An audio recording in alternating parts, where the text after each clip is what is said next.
Q2 will be defined by input cost volatility and policy timing. Fertilizer and energy shocks are raising already high production costs for farmers. At the same time, acreage decisions and policy decisions are being made that influence demand, margins, and long-term viability. Fertilizer is top of mind right now, and for good reason. Gretchen, can you tell us a little bit about what's happening with fertilizer right now? Following the conflict in the Strait of Hormuz, we saw global urea prices jump about 40% almost immediately. There's a lot of fertilizer and energy that moves through that region, and we're still trying to understand how that's going to impact farmers back here and in retail prices. But here's what we know so far and where we're at. The Illinois Fuel and Fertilizer Report from last week compared to its 2 weeks previously saw a $65 a ton jump from the previous report. That's about a 15% increase in 32%. Anecdotally, though, we know that there is a lot more chaos going on. We've heard from farmers that maybe can't even get a price. We know that based on what we're seeing in barge prices in New Orleans right now, that there is a lot more coming down the pipeline that may trickle into those retail prices. And when I've been talking to these folks, and I have been talking a lot about this issue recently, especially as planting is right around the corner and folks are making some tough decisions, is realizing that, the United States produces a lot of its fertilizer. Why are we being impacted so much? And two things I tell folks is that fertilizer is really a global market. There's a few producers. We export a little bit of fertilizer in the United States, so we're competing on that global market. And it's really part of energy markets as well. Liquid natural gas is a really big part of inputs for these and the cost of producing that fertilizer. So as we see energy prices go up, we're also going to see fertilizer prices go up as well. Yeah, I think that global perspective that you mentioned is really important. It's sort of like how the corn that we grow is becoming more and more of a global influence commodity. So when you have a problem, sometimes, a production issue in another part of the world that influences prices here. It's the same idea with fertilizer, and certainly that region has a lot of our big fertilizer producers. You mentioned that costs from the Illinois Fuel and Fertilizer Report and gave the example for 32% liquid nitrogen, which is just one example because there's increases in, and we're keeping a close eye on increases not just in nitrogen, but phosphates as well and other fertilizer products. Aside from working with Gretchen and National Corn Growers Association, I'm also a farmer in Illinois.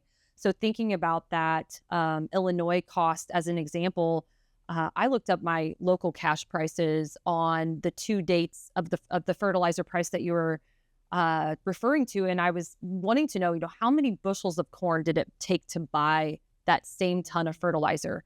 And on the March 6th report date, it would have taken 115 bushels of corn to buy 1 ton of 32%.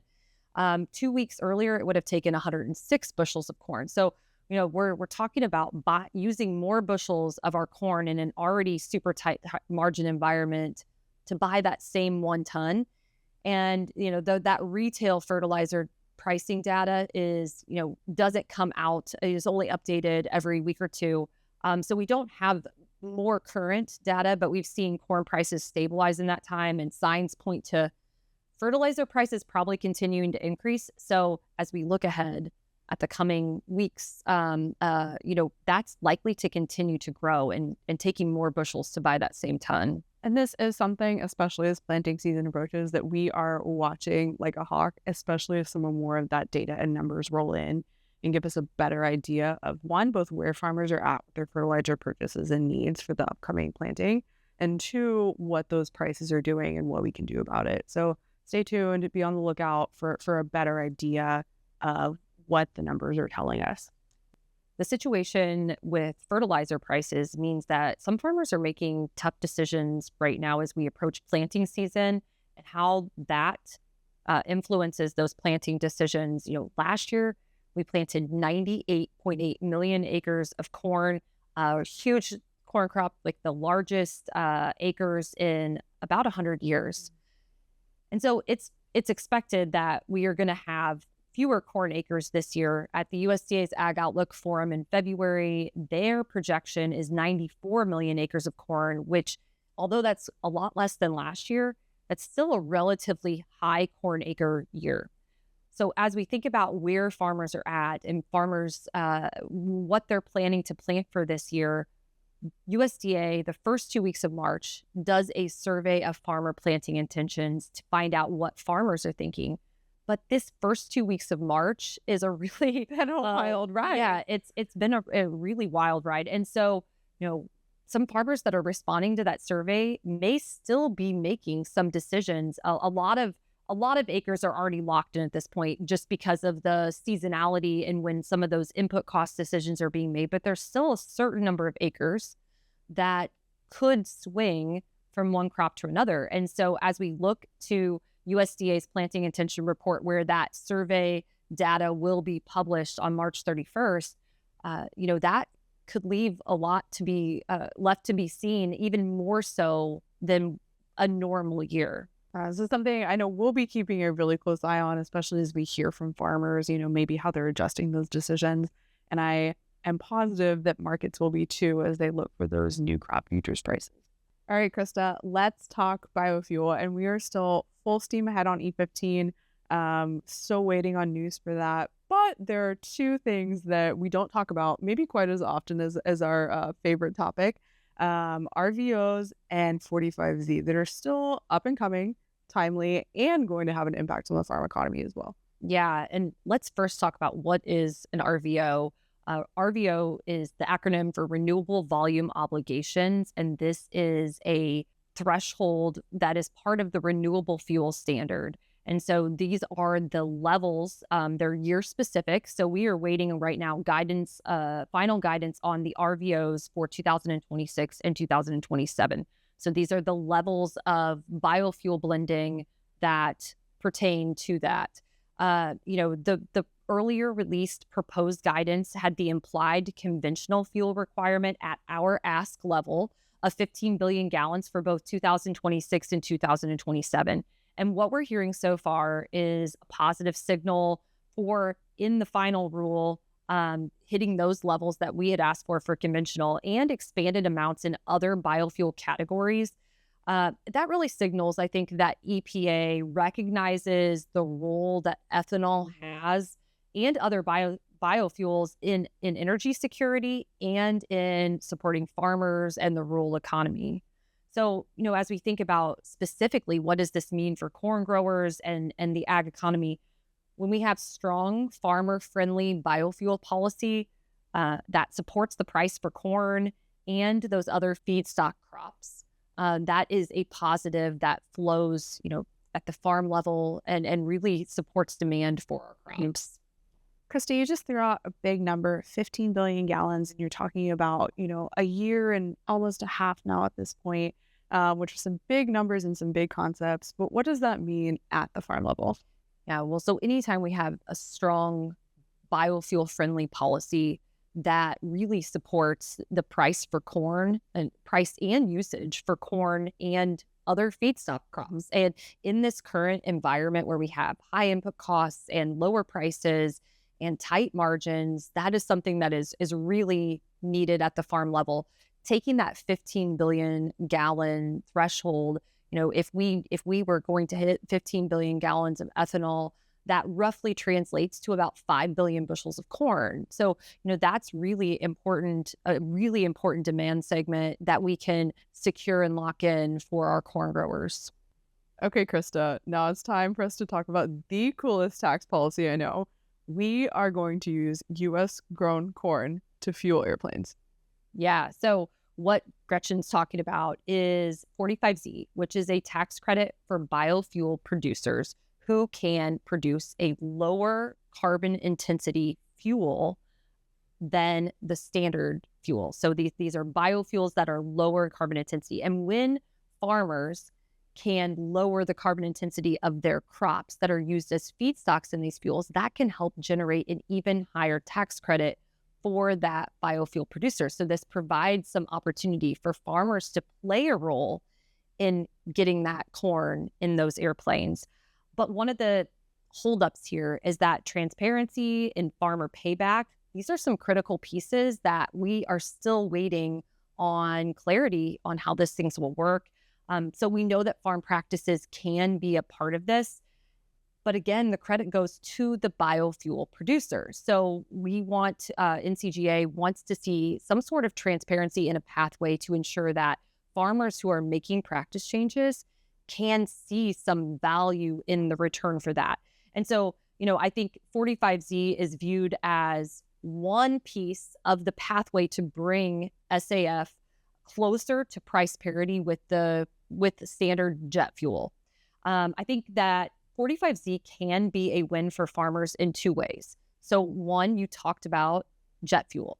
If we can see this tax credit help generate greater demand, whether that is in SAF or other types of uses, if it has a way to expand demand for corn ethanol, then that's a win. The other piece of this is if we can find a pathway to ensure that transparency of value making its way back to the farm gate, that could be a win as well. So as we look ahead here, we've already seen some improvements since this tax credit was first announced in the Inflation Reduction Act a few years ago. But I think we're going to have to continue to advocate for more improvements to make this credit be a real win for farmers. As we talk about a lot of the issues and problems that are happening right now, we've also been doing a lot of thinking about how this fits into the big picture. Not just this marketing year or corn prices right now, but the futures and the legacies and the communities that are impacted as well. During a prolonged tough spot in the ag economy, there's been a big push for policymakers to rise and meet the moment of the incredible work that farmers do with supply and find demand opportunities, especially on America's 250th anniversary and the role that farming, especially corn farmers, have played thus far. I would really encourage all of the policymakers and farmers watching to read your report in its entirety about this issue and kind of this moment called America's Crop at Risk, the future of corn and family farms, about the past, present, and future of family farms.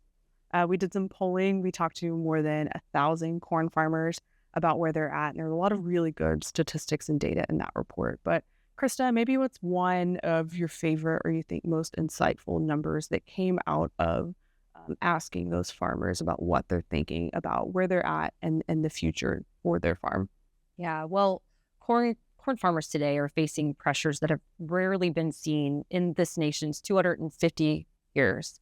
And that creates a real risk of losing another generation of producers. And this isn't for lack of interest of farmers out there. It's lack of economic viability.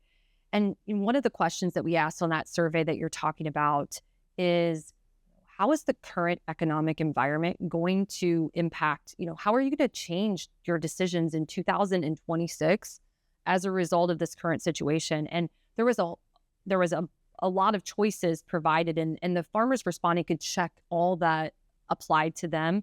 And there was also the option to say, I'm not making any changes. And 7% of those 1,000 farmers surveyed said that they expected to retire or exit farming earlier than planned. And again, this was asking about a change for this year. Now, if we look at the trend in the number of farms over time in the United States, in the last decade, the annual decline has been a little over 1%. So the idea of 7% exiting or retiring earlier than planned, Exponentially large. yes, much larger. 7 by itself doesn't necessarily sound like a big number, but this is a big deal. And then separately, 13% of farmers said that they anticipated postponing their retirement or a farm transition. And I think, both of these are on like different ends of the succession spectrum, but they both indicate the troubles of the current economic times in terms of, preserving capital and prolonging a transition, or, exiting farming while you still have some capital to retain. And so, I think both of these are kind of red flags. Like I said, both ends of the succession spectrum. One of the things that I think when we talk about this loss of farms, one of the challenges from an economic perspective is that there's economies of scale. There is some value to economies of scale. So as we think about the trend towards fewer, larger farmers, from an economic perspective, there is some value in that. But one of the concerns that I have, we are already an industry with a very small percent of the population engaged.